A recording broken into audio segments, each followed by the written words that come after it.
एक शॉट देखा होगा आपने फिर जिसमें मैंने तलवार से एक आदमी को ऐसे उठाया हुआ है ऊपर। अब उठा तो लिया, कुछ गड़बड़ हुई और वो आदमी सीधा सीधा मेरे सिर के ऊपर गिरा है पूरे वजन के साथ ऐसे। बट वो ये कि ऐसी फिल्मों में ना फिर आप लॉजिक और दिमाग और लगाते नहीं हैं, आप सिर्फ जुनून से काम करते हैं कि बस मेरे को करना है। कर तो लेते हैं आप, क्योंकि आपके अंदर जज्बा है, आपको जुनून है, आपको करना है। वो नानी बात में आ जाती। दिल अजीज है हमारे सबके, शेखर सुमन साहब। उन्होंने कहा था कि अगर एक एक्टर अपनी आवाज़ से प्यार करने लगे उसकी एक्टिंग खत्म हो जाती है। कभी हम लोग इतना काम करते थे कि यार ये तो आता है, कुछ नहीं आता है, वो सब अंदर है, उसको निकालना बहुत ज़रूरी है और वो निकालने का काम एक अच्छा डायरेक्टर करता है। जब आप कुछ नहीं समझ पा रहे हैं, नहीं सोचना चाहते हैं, तो फिर आप डायरेक्टर की सुनते हैं। ऐसे एक्टर उसको भी फॉलो कर लेंगे ना आप, तो नैया पार हो जाएगी आप। पिछली बार जब मैं आपसे मिला था तो मैंने कहा था मुझे आपसे घिन आ रही है। जी, आज मेरा आपको सैल्यूट करने का मन कर रहा है। अरे thank you so much, thank you. ये इतनी डाइवर्स रेंज कर कैसे लेते हैं आप? सबसे पहले तो ये बताइए। सर लोग करवा लेते हैं, मैं करता नहीं हूँ। मैं ज़्यादा सोचता नहीं हूँ। मैं उस मेथड वाला एक्टर नहीं हूँ जो किसी कैरेक्टर को लेके बहुत ज़्यादा सोच विचार करे। और मैं पहले ये बिलीव करने की कोशिश करता हूँ कि मैं वो किरदार हूँ, उस सेट पे मैं वो हूँ, शरद केलकर्नी। आई थिंक ये एक बस यही एक मेथड है जो मैं अप्लाई करता हूँ हमेशा, तो उसके बाद फिर चीज़ें ऑटोमेटिकली होने लगती हैं। दूसरी चीज़, जब भी आप कोई पीरियड फिल्म करें और जो किरदार को आपने बचपन से सुना हो, सीधे शब्दों में बोलो तो आपने उनकी पूजा की हो, आप उन्हें दैवत मानते हो, तो कुछ चीज़ें अपने आप हो जाती हैं। मुश्किल होता है फिर तो वही बात की, जब कुछ आप चीज़ें मतलब अपने आप हो कहाँ जाती देखते हैं तो आप सोचना बंद कर देते हैं। फिर चीज़ें अपने आप होती हैं। जैसे कि मैंने पहले जब तानाजी की थी और छत्रपति शिवाजी महाराज का रोल किया था, मेरे को बिल्कुल याद भी नहीं है कि मैंने कुछ सोचा होगा उस टाइम पे। नहीं तो आपने अभी बात की ऑपरेशन हो गई, मुझे पता है कि क्या थॉट प्रोसेस था, कितना परेशान था मैं क्या बोलता था, सब मुझे याद है। आपने बताया था मुझे कि मतलब दिमाग खराब रहता था मेरा, खराब खराब हो गई थी। जबकि उससे ज्यादा रिस्पॉन्सिबिलिटी वाला रोल था महाराज का। मुझे कुछ याद नहीं है कि कैसे किया है मैंने, वो हो गया। सेम इसमें, अपार्ट फ्रॉम द शारीरिक कष्ट विच आई हैड और हो रहा है मुझे अभी, उसके अलावा मुझे कुछ याद नहीं कि मैंने वो सीन, मुझे देख लगता है अच्छी सीन किया था क्या मैंने, मुझे याद भी नहीं है मैंने कैसे किया है। तो maybe there is some insight होती है आपको एक अंदर से ऐसे कैरेक्टर्स करते हुए जो बाजी प्रभु देशपांडे जी का है। और जब आप कुछ नहीं समझ पा रहे हैं, नहीं सोचना चाहते हैं, तो फिर आप डायरेक्टर की सुनते हैं कि उसका क्या विजन है, वो कैसे देख रहा है आपको, वो क्या करवाना चाहता है आपसे।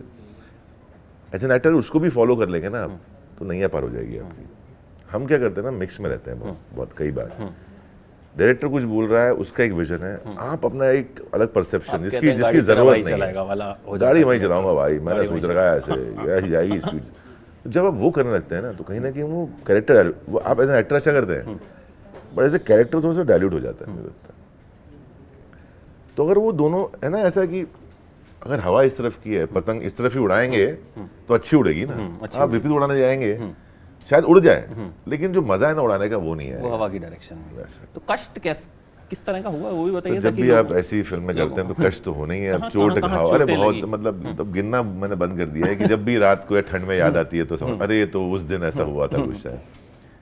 तो जो 2-3 शॉट्स मैं आपको बताता हूँ रिलेटेबल, जो आपने शायद ट्रेलर में देखे होंगे। तो तलवारबाजी का पूरा सीन तो मुझे याद नहीं है, तो कई सीन्स में हम लोग जहाँ बहुत ही क्लोज इनकाउंटर होते हैं वहाँ हम रियल सोर्ड यूज नहीं करते हैं।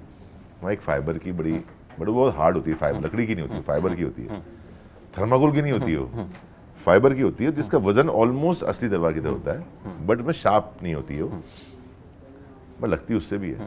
वो कम से कम 150-200 बार तो मेरे घुटनों, पैर में, हाथ में, पीठ में लगी है, सिर पे। फिर एक शॉट देखा होगा आपने फिर जिसमें मैंने तलवार से एक आदमी को ऐसे उठाया हुआ है ऊपर।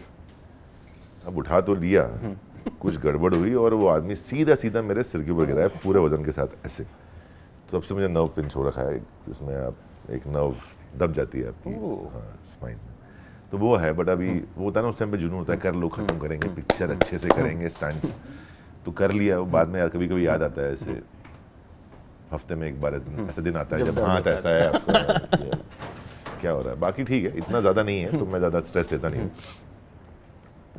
लोअर बैक घुड़सवारी इतनी की है कि मतलब आदत होती नहीं है आपको, बड़ा अब आदत कैसी होती है, आप ग्राउंड में गए, राइडिंग की, चले गए, अब पहाड़ पे जाना है आपको यार, मतलब तो अलग स्किल है ग्राउंड की भी उसका। आदत कहाँ होती है नहीं तो ग्राउंड में सीखा है आपने, चलो ग्राउंड में सीख लिया, आपने जो घोड़ा है उसे दोस्ती कर ली है, आपका साथ दे रहा है, गिराएगा नहीं आपको पता है, ग्राउंड में आप चला भी रहे हो, ऐसा गैलप कर रहे हो, सब कर रहे हो। फिर जो ऊपर जाना है या नीचे जाना है पहाड़ से, ऊपर फिर भी इजी है, नीचे जब जाते हैं पहाड़ से ना, और कहीं उसने खड़खड़ाया वो सब जो मस्त झटकाएगा ना आपको, मतलब आप उल्टे मुंह ही गिरने वाले लगते हैं। गिरा नहीं था शूट, बट हाँ फिजिकली ना बहुत स्ट्रेनियस फिल्म थी। और ऊपर से क्या था आप समझिए इस चीज़ को, जो किरदार है बाजी प्रभु देशपांडे का, वो ऑलमोस्ट अब होता ना एक यंग, फिर एक मिडिल एज से भी ऊपर है वो, 50 के आस 50 के ऊपर का बंदा है, वजन भारी भरकम है, वो वीर योद्धा है। तो कुछ 17-18 किलो वजन बढ़ाया था मैंने, 18 किलो। और वजन भी ऐसा था कि बॉडी नहीं बनानी है कि मस्कुलर कमर पतली और या ऐसे करके बनाना है, वो पेट चाहिए उधर। ओ तो फिर तो जम के खाया होगा। तो खा रहे थे। अब जब आप जम के खाते हैं और उस तरीके का वर्कआउट नहीं करते हैं, तो आपकी फिजिकल जो आपकी फिटनेस है वो बहुत जीरो लेवल पे होती है ऑलमोस्ट। Right right. अब उस लेवल पे जाके आपको एक्शन करना है, फिर वापस आना। तो अपना ही वजन खुद को बोझ लगता है उस टाइम पे, कि ये थोड़े पतले होते हैं ना अच्छा एक्शन कर पाते हैं। बट वो ये कि ऐसी फिल्मों में ना फिर आप लॉजिक और दिमाग और लगाते नहीं है, आप सिर्फ जुनून से काम करते हैं कि बस मेरे को करना है। कर तो लेते हैं आप, बिकॉज आपके अंदर जज्बा है, आपको जुनून है, आपको करना है। वो नानी बाद में याद आती है। अरे मूछें नहीं, मूंछों का देखिए मैं सिर्फ एक ही मलाल है, बाल तो चलो मैंने काट लिया, वो मेरे हाथ में था। मूंछों के लिए बहुत वक्त, ऐसी मूंछों के लिए कम से कम इसीलिए 4 से 4.5 महीने चाहिए इतनी लंबी ग्रोथ आने के लिए यहाँ पे, जो हमारे पास था नहीं ऑनेस्टली। हमने कोशिश भी की लेकिन वो बढ़ी नहीं थी मुझे इतनी ज्यादा, मतलब पता नहीं चल रहा मुझे। तो मैंने पहले देखा, मैंने वही कहा तो कमाल है सर, विक्रम गायकवाड़ नाम ऐसे थोड़ी ना छोटा कोई। विक्रम गायकवाड़ सर मतलब इस देश के सबसे बड़े मेकअप आर्टिस्ट हैं, और वो आपकी टीम में हो तो आपको टेंशन लेने की जरूरत नहीं पड़ती, आपका लुक परफेक्ट होता है। वही उन्होंने छत्रपति शिवाजी महाराज के टाइम किया था मेरे साथ, और वही उन्होंने बाजी प्रभु देशपांडे के साथ। अच्छा, दो चीजें आपके साथ बड़ी पॉजिटिव रहती हैं, एक लुक, जी, एक आवाज। मतलब जब बोलना शुरू कर दें हाँ, तो मतलब बाकी एक्टिंग खराब है मतलब। नहीं मैं वही कह रहा हूँ। तो उसके बाद एक्टिंग में कितना डालना पड़ता है? मतलब हम तो एक लुक और देखिए मैं आवाज आपको से ही बताऊं, जो है मतलब वो हो जाते हैं। देखिए जब आप खुद को रोज देखते हैं तो पहली बात तो आपको खुद से नफरत होती है कि तू बोर हो गया, तू ऐसे दिखता है, आपको यूनिकनेस नहीं है। तो मेरे लिए बहुत इंटरेस्टिंग होता है जब भी मैं अलग अलग गेटअप करता हूँ, कभी मूछें रख ली, कभी बाल छोटे कर लिए, बाल बड़े कर लिए, ऐसा कुछ लुक हुआ, महाराज का लुक हुआ, लक्ष्मी का लुक हुआ। तो मेरे लिए वो बड़ा एक इंटरेस्टिंग पार्ट होता है कि मैं कुछ नयापन लगता है मेरे अंदर, यार कुछ नया हूँ मैं आज। रही बात आवाज़ की, तो सर ऑनेस्टली बता रहा हूँ, ये मैं हर बार बोल चुका हूँ, मुझे मेरी आवाज़ समझ में नहीं आती है सर। वो हर अच्छा, मैं तो रोज ही सुन रहा हूँ ना सर, ऐसा क्यों कहता है? मैं तो रोज सुन रहा हूँ ना सर। अच्छा नहीं, कोई भी इंसान, मैं रोज सुन रहा हूँ अपनी आवाज़, मुझे क्या पता आवाज़ कैसी है। मुझे आपकी आवाज़ समझ में आएगी, मुझे उनकी आवाज़ समझ में आएगी, मुझे मेरी आवाज़ समझ में कैसे आएगी? अब मैं सुनो रिकॉर्ड करूँ और सुनूँ तो बात अलग है, बोलते तो समझ में नहीं आता ना कैसी है। तो मैं उस पर ध्यान नहीं देता। और मुझे हमारे सीनियर हैं, हमारे मेरे पर मतलब काफ़ी दिल अजीज़ हैं हमारे सबके, शेखर सुमन साहब, उन्होंने कहा था कि अगर एक एक्टर अपनी मतलब उन्होंने मुझे बताया, किसने कहा मुझे पता नहीं, उन्होंने बताया था मुझे एक बार कि अगर एक एक्टर अपनी आवाज़ से प्यार करने लगे तो उसकी एक्टिंग खत्म हो जाती है। वाह, ये तो बड़ी शानदार बात कही है। तो मैं उस पर अमल करता हूँ कि मुझे अपने आवाज़ के प्यार में नहीं पड़ना है, भाई लोग मेरी आवाज़ के प्यार में पड़े। लोग तो बहुत प्यार। अच्छा, घर पे होता है कि मतलब आपको कुछ बात थोड़ा लाउडली कहनी पड़ती है क्योंकि आपकी आवाज़ तो वैसी एकदम नहीं, मुझे बोलते क्लियर बात करो क्या कर रहे हो, क्योंकि जब आप बहुत ऐसे घुट घुट के बोल रहे होते हैं ना तो आपकी आवाज़ निकलती नहीं है मुझसे।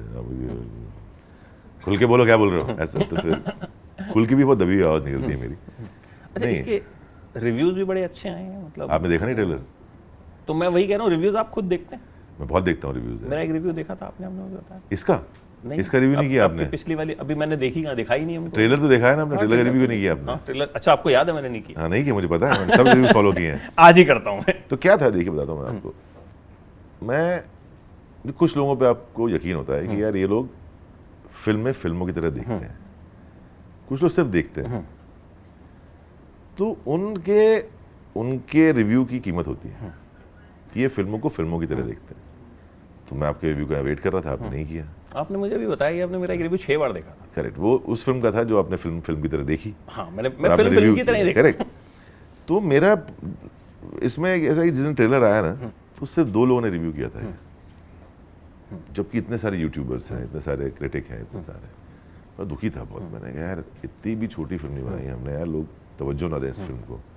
बहुत जी जान लगाया यार हमने फिल्म के लिए, मतलब इतने कष्ट झेले हैं, इतनी बढ़िया फिल्म बनाई है। हम लोग रिव्यू, इतना अच्छा ट्रेलर भी है, इसको कोई रिव्यू नहीं कर रहा है। मैं 2 दिन तो बड़ा परेशान था, तो 4-6 लोगों ने, फिर 10 दिन हो गए, आज 9 दिन, और देखते देखते इतने सारे लोगों ने रिव्यू किया है ना, दिल खुश हो गया। क्योंकि इन्फॉर्मेशन कई बार होता पहुंचती है नहीं कि है, हमें पहुंचती नहीं है तो कई बार। मैं बिल्कुल नहीं मानता तो हूँ इस चीज़ अगर को। मुझे लगता है नहीं है कि मतलब अगर आप ऐसी फिल्म का ट्रेलर देखेंगे और उसका रिव्यू नहीं करेंगे, जैसे आप, मैं बताऊं आपको, ऐसे एक फिल्म आई है कन्नड़ा की भी, कंटारा करके, आज ही मैंने एक इंटरव्यू किया ऋषभ शेट्टी की कंटारा। वो फिल्म के बारे में लोग जानते हैं उसकी रिलीज के 20 दिन के बाद। एग्जैक्टली। जब उसने 68 करोड़ का बिजनेस कर लिया, तब लोगों की आंखें खोल रही हैं, अच्छा ऐसी भी कोई पिक्चर है, अच्छा इसको डब करके, अच्छा डब करके आ रही है अब हिंदी में। तो अगर आप रियल में, अगर आप फिल्मों को रिव्यू करना चाहते हैं, या आपको फिल्में देखना पसंद है, अगर आप यूट्यूबर हैं, आपका अपना चैनल है, तो सिर्फ उन चुनिंदा जिसके बारे में सभी बातें कर रहे हैं उनको छोड़ के भी अलग फिल्मों की दुनिया है, वहां भी नजर मार लिया करें। ये पॉइंट नोटेड, मैंने भी देखी, उसका रिव्यू भी किया मैंने, देखिए कोड नेम तिरंगा का किया, और उसमें भी आप मतलब बहुत हाँ, गंदे लगे हैं मुझे उसमें। मैं क्या रोल ही ऐसा है, मैं कुछ नहीं कर सकता उसके अंदर। गंदे काम अच्छा लगा ना आपको? हाँ, उसमें मतलब उसके बारे में बात नहीं करेंगे, उसके बारे में बात नहीं करेंगे, उसके बारे में। अच्छा ये बताइए, इसमें फिजिकल कष्ट के अलावा जी और कोई ऐसी चीज चैलेंजिंग लगी आपको करने के लिए, या फिर अब करियर में इस पड़ाव पर जब आप खूब सारे रोल्स कर चुके हैं, लगता है कुछ मुश्किल किसी के लिए बहुत तैयारी करनी पड़े? बहुत मुश्किल थी ये फिल्म, आई टेल यू। आप जब फिल्म देखेंगे आपको एहसास होगा कि वो नेचुरल नहीं है जो हमने किया है, ये कुछ अलग है। मुझे लगा, क्यों लगा, बिकॉज अभिजीत देशपांडे जो हमारे राइटर डायरेक्टर हैं, किस्सा है उनका, उन्होंने सिर्फ पहले फिल्म की थी आनी काशीनाथ घाणेकर करके, इसमें सुबोध भावे जी ने जो लीड है काशीनाथ घाणेकर, उनका किरदार निभाया था। It was a biopic. Film के दौरान इतने झगड़े हुए उनके, ऐसे मतलब मतभेद और झगड़ों की लिमिट मतलब हद से ज़्यादा पार। प्रोड्यूसर साहब हैं जो, वो भी बोले यार ये बड़ा बकवास आदमी है यार ये, और डिसाइड हो गया था कि जिंदगी में दोनों दोबारा इस डायरेक्टर के साथ काम नहीं करेंगे। कट टू 1 साल के बाद वो दोनों इस फिल्म का हिस्सा है वापस। तो अभिजीत देशपांडे का ऐसा आदमी है ना, वो बहुत जिद्दी है। हमारा जो म्यूजिक है ना, जो हितेश मोड़कर के, उन्होंने कुछ भी 800 गाने डिजाइन किए हैं ये 3 गानों के लिए। 800। ये इतना टेढ़ा आदमी है ना अभिजीत देशपांडे की, वो उसको कुछ चाहिए, ये चाहिए, यही चाहिए, ऐसा ही चाहिए, ऐसा वो ढूंढवाता रहता है आपसे। तो as an actor also the process is very very tough. वो आपसे वो एक चीज निकालना चाहता है जो शायद बहुत डीप इनसाइड हो, जहां तक आपकी भी पहुंच ना हो, वो रीटेक करा करा के आप थक जाओगे, आप गाली दोगे 4 उसको, वो छोड़ेगा नहीं आपको। मतलब मेरा इंसिडेंस है कि मैं 22 घंटे शूट कर चुका हूँ लगातार, और मुझसे एक मोनोलॉग था, 1 बार 2 बार 3 बार 4 5 बार 6 बार हो गया। मैंने तो क्या चाहिए बता मेरे बाप, और झगड़ा हुआ, मैं निकल गया सेट छोड़ के, मैं मेरे से नहीं हो रहा, मैं जा रहा हूँ। मैं अंदर गया वैन में, और मैं तपा हुआ बैठा था बहुत ज़्यादा, और मैं वापस चल के गया सेट पे, एक और टेक दूंगा, फिर नहीं दूंगा, तू कर मैंने 9 और टेक दिए उसके। बट जो रिजल्ट निकला है ना, वो आप फिल्म में देखेंगे कि वो आदमी क्या चाहता था और उसने एक एक्टर के अंदर से क्या निकाला। मेरे जैसे एक्टर के लिए जिसको ऐसा लग, कभी हम लोग इतना काम करते थे कि यार ये तो आता है, कुछ नहीं आता है, वो सब अंदर है, उसको निकालना बहुत ज़रूरी है, और वो निकालने का काम है कि अच्छा डायरेक्टर करता है।